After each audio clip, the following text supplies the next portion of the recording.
बच्चों हमने पढ़ा सोशलिस्ट डेमोक्रेटिक वर्कर्स पार्टी का गठन 1898 में हुआ, जो सोशलिज्म को सपोर्ट करती थी। और इसमें दो गुट बन गए, एक ने वर्कर्स को सपोर्ट किया। उनका मानना था कि अल्टीमेट अथॉरिटी या मेन फोर्स किस में है, नेशन की मेन फोर्स कौन है, वर्कर्स है। और जो दूसरे लोग थे उन्होंने माना कि नेशन की जो मेन फोर्स है वो कौन है, पीजेंट्स है। और बेटा कहा गया है किसी भी देश की बैकबोन उसकी एग्रीकल्चर होती है, और रशिया में 85% जो पीपल थे वो एग्रीकल्चर पर डिपेंडेंट थे। और बेटा इसी मतभेद के चलते 1903 में SDWP socialist democratic workers party दो ग्रुप में बढ़ गई। एक ग्रुप कहलाया बोल्शेविक और एक ग्रुप कहलाया मेंशेविक। जो बोल्शेविक ग्रुप था उसका एक ये रशियन वर्ड है, रशियन में जिसका अर्थ, इसका मीनिंग है मेजॉरिटी। और इसका जो हेड था वो लेनिन था, और वो रिवॉल्यूशन के लिए क्विक एक्शन पर बिलीव करता था। और उसका मानना था कि स्विफ्ट वायलेंस और रेडिकल से ही सोसाइटी में चेंजेस लाए जा सकते हैं। दूसरा पक्ष था मेंशेविक्स, जो कि जिसका शाब्दिक अर्थ है माइनॉरिटी। वो स्लो एंड ग्रेजुअल चेंज में बिलीव रखती थी और सभी लोग उसके मेंबर थे। और वो believe socialism through gradual and moderate. और उन्होंने रिफॉर्म्स किस किस में किए बेटा, higher wages and social welfare के प्रोग्राम्स किए उन्होंने।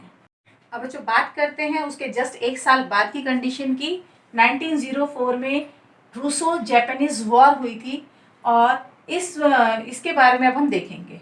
The fall of Russian economic worsening social and economic condition of the Russia, उस समय इसका नाम था USSR। रशियन इकोनॉमिक और सोशल कंडीशन उस समय बहुत ज़्यादा खराब हो चुकी थी, और ये वॉर लड़ी गई थी बेटा एक्सपेंशन ऑफ टेरिटरी। और अपनी टेरिटरी को एक्सपेंशन करने के लिए जापान ने वॉर शुरू की थी, और जो टेरिटरी बढ़ाना चाहते थे वो जगह का नाम है वियतनाम, जिसका कि विरोध रशिया ने किया था।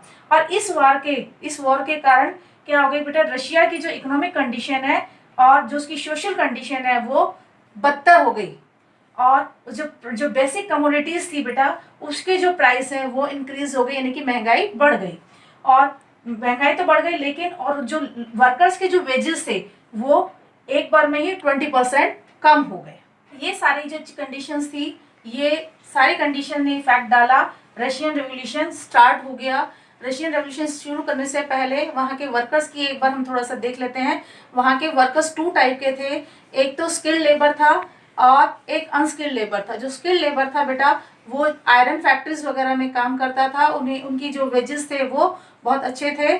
और इसके अलावा उन लोगों को टाइम टू टाइम ट्रेनिंग दी जाती थी, जिसके कारण उनमें एक ग्रुप बन चुका था, और उस ग्रुप में महिलाएं भी शामिल थी। 30% जो वर्कर्स थी वो महिलाएं थी, लेकिन उनकी जो वेजेस थे वो पुरुषों के मुकाबले में बहुत कम थे। अब बच्चों उस समय की कंडीशन देखते हैं जब रशियन रेवोल्यूशन स्टार्ट हुआ।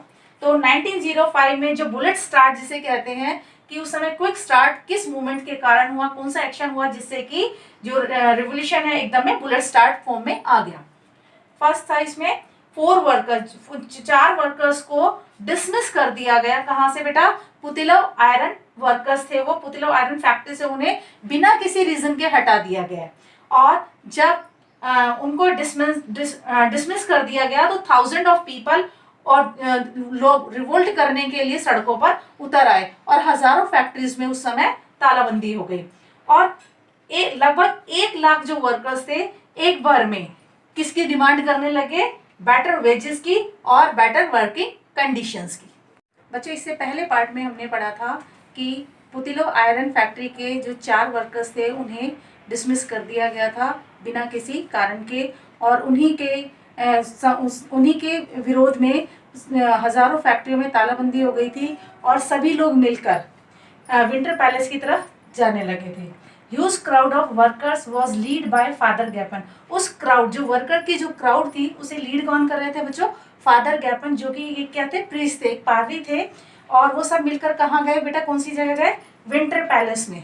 और कैसा विरोध कर रहे थे, शांति से अपना विरोध जताने के लिए जा रहे थे।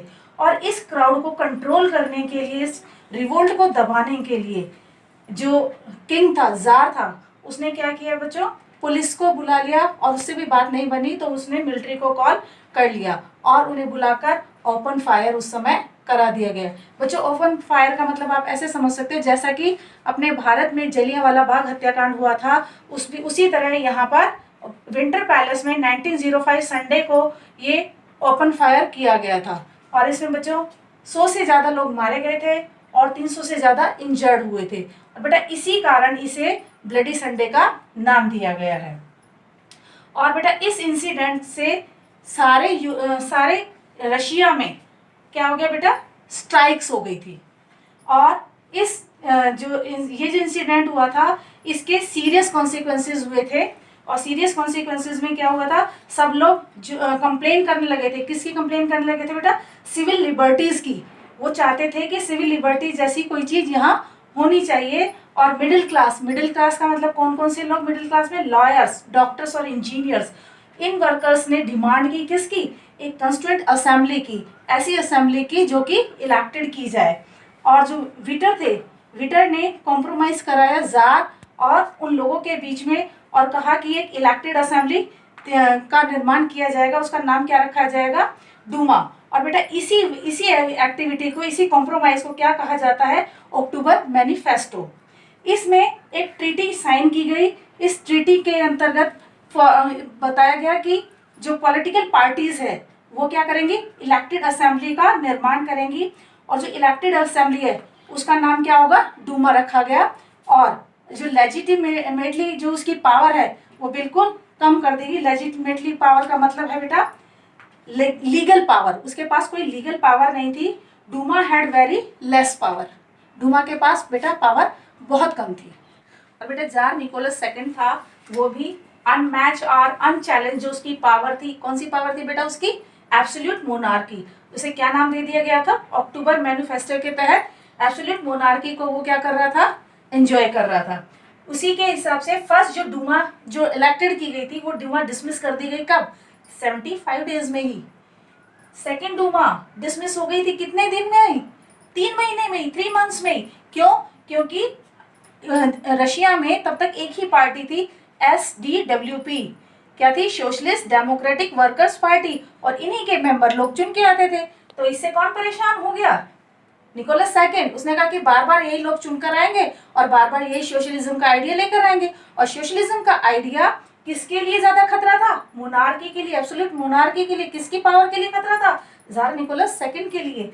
इसीलिए उसने थर्ड टाइम जब डूमा का निर्माण किया उससे पहले उन्होंने क्या चीज चेंज कर दी, वोटिंग लॉज में कुछ चेंजेस लेकर आए। और वोटिंग लॉज में जब चेंज लेकर आए तो जो थर्ड डूमा है वो बनाई गई, फिल की गई किसके, किन लोगों से, कंजर्वेटिव्स। बेटा हमने कंजर्वेटिव की डेफिनेशन में क्या पढ़ा था, ओल्ड इज गोल्ड, यानी कि वो क्या चाहते थे कि पुरानी चीजें में बदलाव ना हो, पुरानी चीजें पूरी तरह से बदले ना, थोड़ा थोड़ा उसमें चेंजेस आता रहे। अब कंजर्वेटिव्स देखते हैं, conservative believes in the glory of the past और डिस्कार्डिंग चेंजेस और रेलुटेंट टू चेंज। वो क्या चाहते थे कि जो पुरानी चीजें हैं वो एज इट इज बनी रहे। क्योंकि बेटा जो कंजर्वेटिव्स है वो ज्यादातर कौन से रिलीजियस से रिलेटेड थे, कौन से, रशियन ऑर्थोडॉक्स क्रिश्चियनिटी से। और उनके पास पहले से ही क्या थी, पहले से ही क्या थी, पावर थी। इसीलिए वो क्या चाहते थे, मोनार्की रहेगी तो उनकी पावर बनी रहेगी। इसीलिए ये कंजर्वेटिव्स की ये सोच थी, ओल्ड इज गोल्ड। अब बेटा 1914 कुछ ये इवेंट्स हैं वो थोड़ा सा देख लेते हैं। जार ने जो सेंट पीटर्सबर्ग है उसे नाम दे दिया गया, उसका नाम चेंज कर दिया गया, पेट्रोग्राड कर दिया गया था। क्यों, क्योंकि उसे लगा कि रशिया में एंटी जर्मन सेंटीमेंट क्या हो रहा है, बढ़ रहा है। इसीलिए उसने ये पेट्रोग्राड जो कि एक रशियन नेम था उसे दिया गया। और बेटा अक्टूबर रिवॉल्यूशन के बाद में जब बोल्शेविक पार्टी की सरकार बनी तब लेनिन को रेस्पेक्ट देने के लिए उन्होंने इसका नाम बदलकर क्या रख दिया, लेनिन गार्ड। और बेटा 1991 में बाद दोबारा से इसका नाम क्या चेंज करके दोबारा क्या कर दिया गया, सेंट पीटर्सबर्ग, जो कि इसका नाम पहले था। 1914 से 1918 तक बेटा एक इवेंट ऐसा हुआ था जिसमें न केवल यूरोप बल्कि पूरा वर्ल्ड इसमें शामिल हो गया था। वो था बेटा वर्ल्ड वॉर फर्स्ट। 1914 से लेकर 1918 तक वर्ल्ड वॉर फर्स्ट का टाइम था। जो 1914 से 1918 तक फर्स्ट वर्ल्ड वॉर हुआ इसमें दो पावर्स थी। पहली थी अलाइज पावर जो कि BFR के नाम से शॉर्ट फॉर्म से आप याद रख सकते हैं। B for Britain, F for France और R फॉर रशिया। और दूसरी पावर थी सेंट्रल पावर, दूसरी तरफ थी सेंट्रल पावर, जिसे आप किस शॉर्ट फॉर्म से याद रखते हैं? GAT। G for Germany, A से ऑस्ट्रिया और T से टर्की। टर्की में बेटा उस समय ऑटोमन एम्पायर का शासन था। और बेटा ये जो युद्ध था, वर्ल्ड वॉर फर्स्ट था, इसमें BFR जो थी यानी कि अलाइंस पावर थी वो विन हुई और जो सेंट्रल पावर थी वो हार गई। और ये जो इवेंट था इसने रशियन हिस्ट्री को पूरी तरह बदल कर रख दिया था। आफ्टर इफेक्ट्स हुए थे वर्ल्ड वॉर के रशिया पर, कुछ इस तरह से थे। वर्ल्ड वॉर में इकोनॉमिक जो मैसिव इफेक्ट आया, इकोनॉमिक प्रॉब्लम आई और वहाँ पर जो सफिशिएंट फूड्स और आर्म्स और रोड्स नहीं थे, खराब हो चुके थे युद्ध के कारण। रशिया की जो पॉपुलेशन थी वो अपना फेथ खो चुकी थी। जो जारिस थी, जारिस रिजन के लिए अपना फेथ खो चुकी थी। और जो ड्यूमा थी, ड्यूमा ने डिमांड की थी किसकी? रिफॉर्म्स की, सुधार की डिमांड की थी ड्यूमा ने। और निकोलस ने ट्राई किया था, निकोलस सेकंड जो कि वहाँ का किंग था, उसने ट्राई किया कि डूमा को क्या कर दिया जाए? डिसॉल्व कर दिया जाए, क्योंकि वो क्या चाह रही थी? रिफॉर्म्स चाह रही थी। और निकोलस धीरे धीरे अपनी जो कंट्रोल है वो अपनी आर्मी से अपनी कंट्रोल को खो चुका था। बेटा जो ये फर्स्ट वर्ल्ड वॉर थी ये रशिया के लिए अननेसेसरी थी। इसमें पार्टिसिपेट करना रशिया की बड़ी मूर्खता थी। और उस समय जो सर्बिया थी, सर्बिया में एक रेस थी स्लेव्स, जो कि उसका ओरिजिन कहाँ से था? रशिया से था। केवल बस इसी के नाते से रशिया ने उसे सपोर्ट किया। और जो जार था, जार ने खुद को क्या डिक्लेयर कर दिया बेटा? कमांडर, जो रशियन फोर्स का कमांडर अपने आप को घोषित कर दिया। बच्चों रशिया पर फर्स्ट वर्ल्ड वॉर का क्या इफेक्ट हुआ, उसकी इकोनॉमिक पर क्या इफेक्ट हुआ, अब हम इसको देखेंगे। जो इंडस्ट्रियल इक्विपमेंट्स हैं वो रैपिडली डिसइंटीग्रेटेड हो गए। सेकंड पॉइंट है बेटा, 1960 में रेलवे लाइन जो थी वो ब्रेक डाउन होना शुरू हो गई थी। और जो ऑल एबल जो मैन थे उनको कहाँ बुला लिया गया था बच्चों? वॉर के लिए बुला लिया गया था। तो मैन पावर वहाँ रही नहीं। और थर्ड पॉइंट है, as a result there was a labour shortage. वहाँ पर क्या आ गई थी बेटा? लेबर शॉर्टेज आ गई थी। And a small workshop which were producing essential goods were shut down. और जो स्मॉल वर्कशॉप थी जो कि एसेंशियल जो गुड्स है उनको प्रोड्यूस कर रही थी वो भी बंद हो गई थी। Since more ration was sent for the army, युद्ध के समय पर ज़्यादा से ज़्यादा राशन किसके पास भेजा जा रहा था? आर्मी के पास भेजा जा रहा था। इसलिए वहाँ पर ब्रेड की शॉर्टेज हो गई, किसके लिए? सिविलियंस के लिए। और उसी समय विंटर में 1916 में क्या हो गए? राइट्स हो गए। कहाँ पर? 1960 में राइट्स होना, ब्रेड शॉप पर राइट्स होना क्या हो गई? एक कॉमन बात हो गई। और इसी समय में बेटा 7 मिलियन जो पीपल थे वो मर गए और 3 मिलियन रिफ्यूजीज रशिया में आ गए थे। और उसी समय जो एक्सट्रीम विंटर के कारण वहाँ क्रॉप फेलियर हो गई और वॉर के कारण वहाँ की जो तैयार फसल थी उसमें जो सैनिक थे उन्होंने क्या कर दिया? उसे तहस नहस कर दिया। बच्चों अब बात करते हैं फेब्रुअरी रिवॉल्यूशन की, जो कि कहाँ से शुरू हुआ था? पेट्रोग्राड से। और in winter of 1917 the condition of Petrograd was severe. There was food shortage in the workers quarter. Workers जो क्वार्टर्स थे उनमें फूड की शॉर्टेज हो गई थी बच्चों। और 22 फरवरी को लॉकडाउन किया गया था। कहाँ? फैक्ट्री में।